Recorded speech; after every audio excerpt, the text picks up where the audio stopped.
It started with a lock of hair black, coarse, and tied with fraying red string nailed to our front door just after sunset. It dangled in the wind like a warning. When I pulled it free, my fingers recoiled. The strands were warm, sticky, with something slick. My thumb brushed a hardened bit near the knot. It crumbled into gray dust that smelled like copper and rot.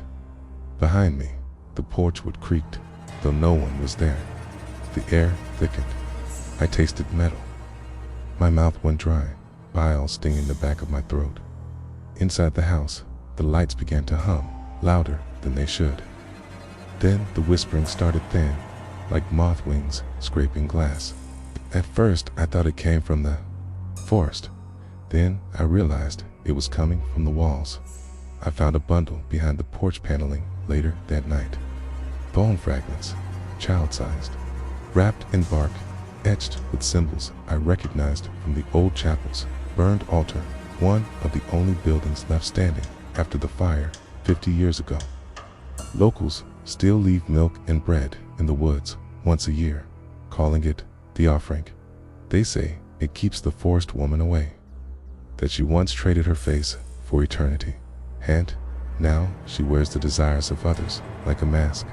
I tried to convince myself it was just a story, just superstition, but the warmth in the hair, the smell in the air, the crackling in the ceiling, it wouldn't stop. Diane asked me what was wrong, and when I turned to answer, she wasn't there. Only her voice, faint, echoing from the basement we'd never opened. Then silence. I thought the moment had passed. I exhaled, and that's when something knocked from inside the wall.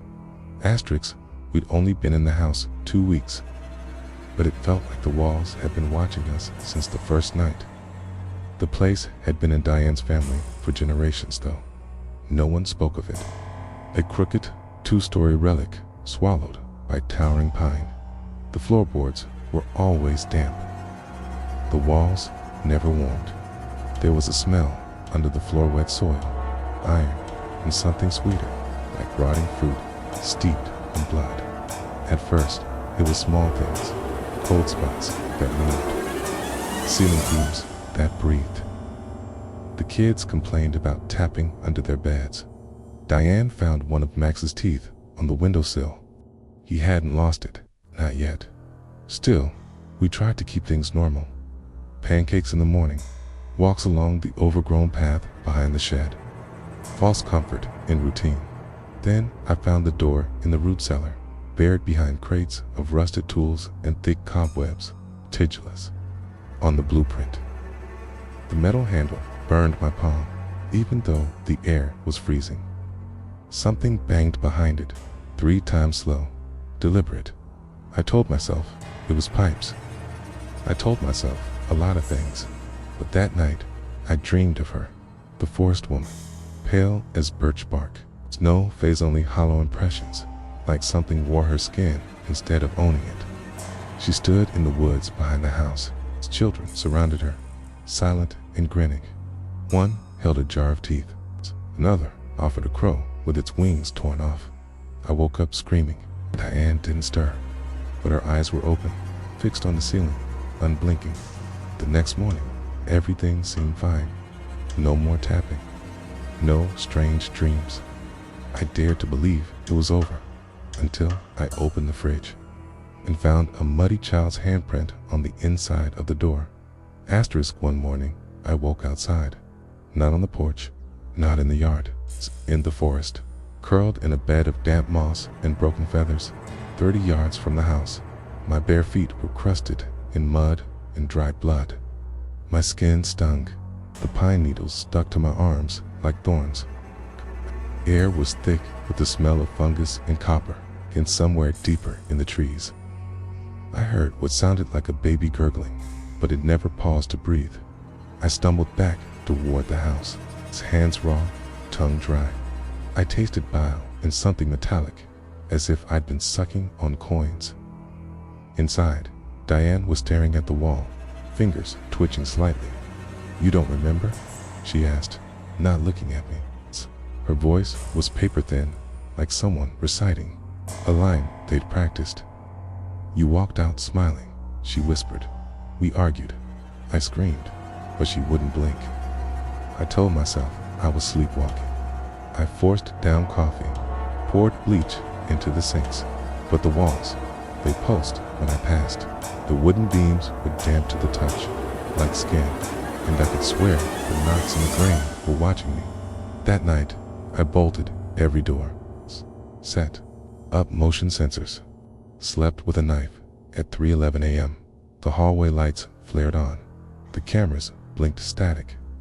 The motion alarm tripped but showed no one, only the front door swinging open. On the floor beneath it was a wet trail, like something had dragged itself in. When I checked the footage, my hands shook. I watched myself walk out, grinning, whistling behind me. Visible in the doorway was a tall figure with no face, but Diane swore the voice from the camera was hers. Asterisk desperation pushed me into sick town. The weight of what was happening clung to my skin like wet wool. My fingernails were torn from scratching at phantom itches. The forest stink followed me, mildew blood, and something sour, like curdled milk. I stopped at the gas station, shaking, needing someone to say this wasn't in my head. The old woman behind the counter froze when I mentioned our address. "That house ain't yours," she said, stepping back like I'd spit fire. "It's her land." Her voice dropped to a whisper. "It's a forest wife. She offers favors, but the payment comes in pieces." I laughed, too loudly.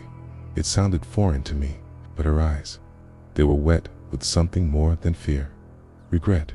She pulled a yellowed newspaper from under the counter, an old clipping. "Local children vanish, no signs of entry. Family never found."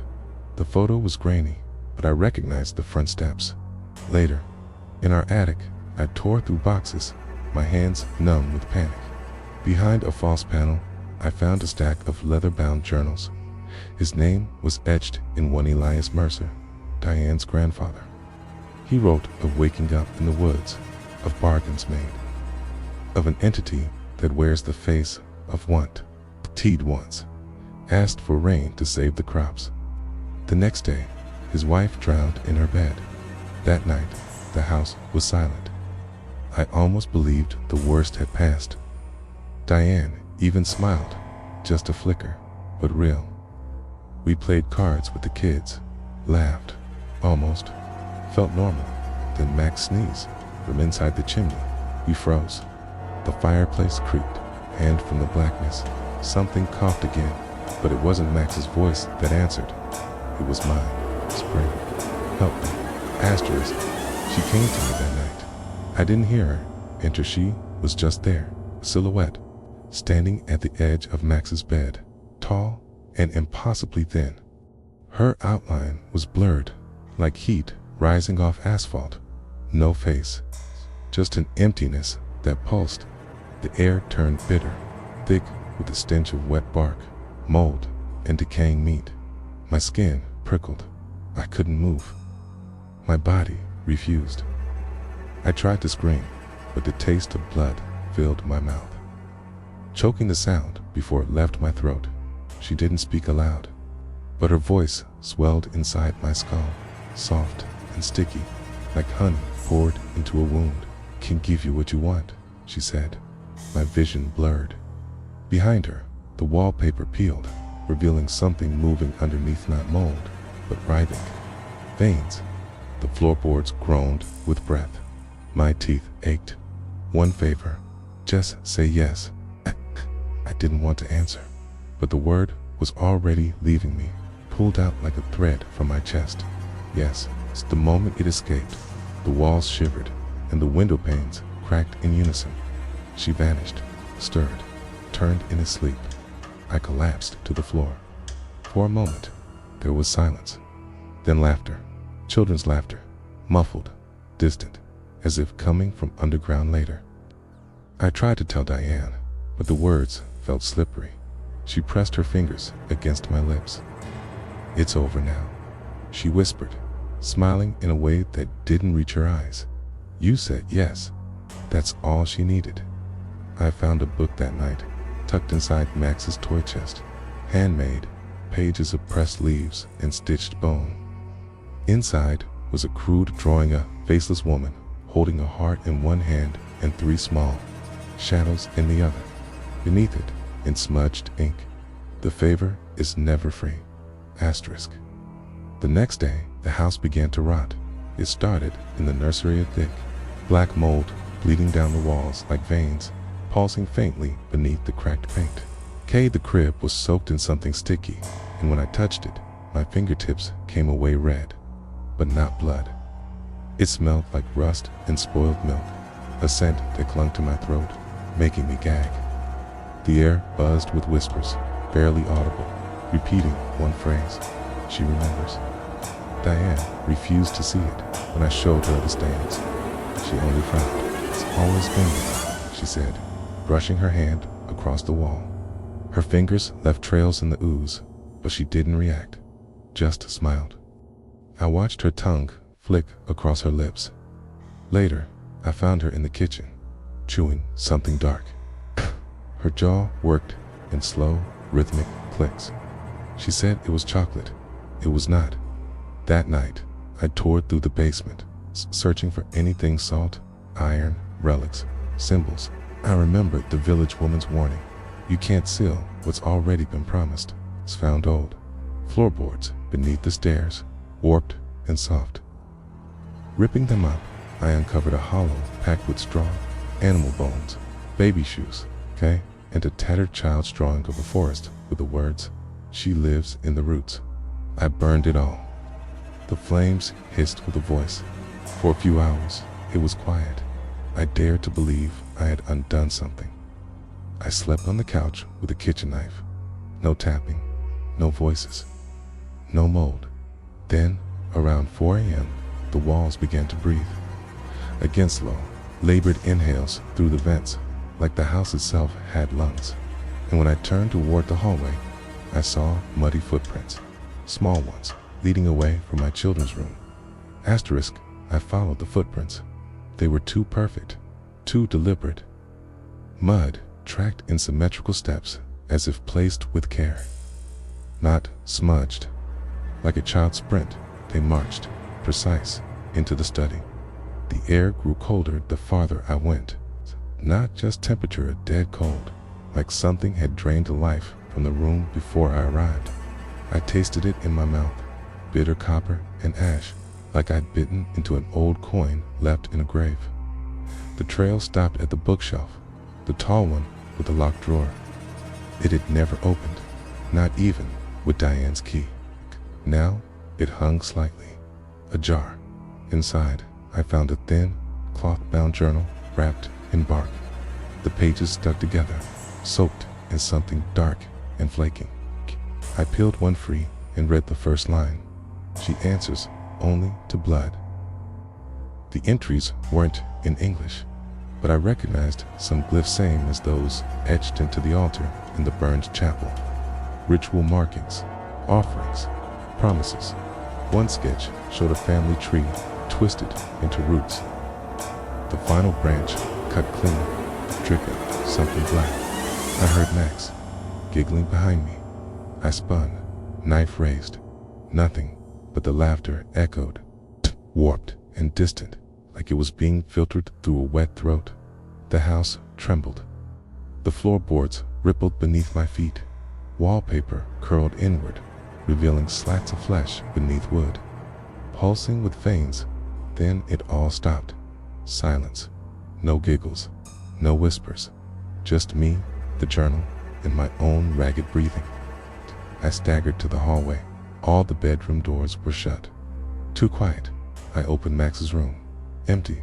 So was Ellie's. Diane stood in the hallway, smiling. Her mouth moved, but no sound came. And where her eyes should have been were 2 tiny, muddy handprints pressed from the inside. Asterisk, the storm broke just after midnight. Lightning tore across the sky like veins of white fire. Thunder shook the windows, but it wasn't the weather that rattled MIT, it was the chanting. Low and wet, like it was bubbling through mud. It slithered through the air vents, over the floorboards, inside my skull. Words I didn't understand, but somehow knew. I stumbled to the living room, heart pounding. The lights flickered, then died. Total darkness, except for the faint red glow leaking from beneath the basement door. I called for Diane, for the kids. Nothing. The house had changed. The walls were weeping, thick black liquid oozing from the seams, streaking down the wallpaper like tears. The floor underfoot pulsed with heat, then cold, alternating like a fevered heartbeat. I tasted bile, blood. My knees buckled, but I had to move. The basement door opened before I touched it. Below, Terriette had already begun. Roots coiled across the cement floor, slick with moss and something darker. In the center, the forest woman towered, her limbs impossibly long, folded backward like broken branches, face still blank but hungry. Diane knelt before her, hands outstretched, murmuring in that same choking tongue. Between them floated the children, not standing suspended, as if held by invisible threads through their spines. I screamed. For a moment, they turned toward me. Their eyes were gone, hollow, mouths open in silent apology. I charged forward, blade in hand, but the moment I crossed the threshold, the house screamed. The air turned solid. I couldn't breathe. I watched as the entity unfolded, revealing a second mouth wide and filled with teeth shaped like fingers. She leaned forward and whispered, "You asked. They're mine." Then the children disappeared. So did Diane. Only the knife remained in my hand, but now it was wet. Asterisk. I ran up the stairs, through the choking dark, each step groaning under my weight, like the house wanted to swallow me whole. The air was thick with rot-like wet soil mixed with blood and bile. Every surface I touched was slick and cold, like touching the inside of a dead animal. My clothes clung to me, soaked in sweat, or maybe worse. I didn't care. I had to get out, but every door I opened led to another hallway. My bedroom, Ellie's room, the nursery, then the basement. Again, impossible. The walls had changed. The seams pulsed, bleeding a dark ichor that smelled metallic and warm. Somewhere deep in the house, a woman hummed. The same lullaby Diane used to sing, but off-key, cracked, and slowed like a warped tape. I pressed my hands to my ears and screamed, but it didn't stop. In the bathroom, I looked in the mirror. I saw someone else. My mouth hung open, twitching. My skin had turned gray. Something moved beneath it, like ants crawling through my veins. My reflection didn't blink when I did. I smashed the glass. The shards danced in the air before falling in reverse, reassembling themselves behind my reflection. Now stood the forest woman, her hands on my shoulders. Her touch was cold, but I could feel it. I collapsed in the hallway, gasping. The floor breathed beneath me. I sobbed and prayed, reaching for any god that would listen. Nothing answered. Then I remembered the tale the old woman whispered in town. Those who break the circle and accept the gift cannot be unchosen. I had taken the favor. I had said yes. Then, from down the hall, I heard a door creak open, and Max's voice whispering, "Daddy, I'm cold. Why is it so dark?" Asterisk. I followed Max's voice, though every instinct screamed for me to run. The hallway stretched impossibly long. The wallpaper peeled in strips like flayed skin, curling at the edges. Each step sounded wet beneath my feet. Somewhere above, wood moaned and split, like rafters straining under unseen weight. The smell thickened to sweet, rotting copper temps that clung to the back of my throat. I tried not to taste it, but bile rose anyway. I swallowed it down. At the end of the hallway stood a door that shouldn't exist. Old, wooden, carved with runes like the ones in the journal. It pulsed faintly, red light flickering beneath the edges. I reached out. My fingers brushed the surface ice, yet sticky, like blood on stone. The moment I touched it, the chanting returned, loud, now all around me. Children's voices layered with something deeper, older. I pushed the door open. Inside was the forest, not just a trees, a living cathedral of gnarled limbs and breathing earth, roots coiling like veins across the moss-covered floor. In the clearing stood the forest woman, still faceless, still impossibly tall. In her arms, Max, Ellie, smiling. "I brought them back," she said inside my head. This time, my knees gave out. Was this the favor?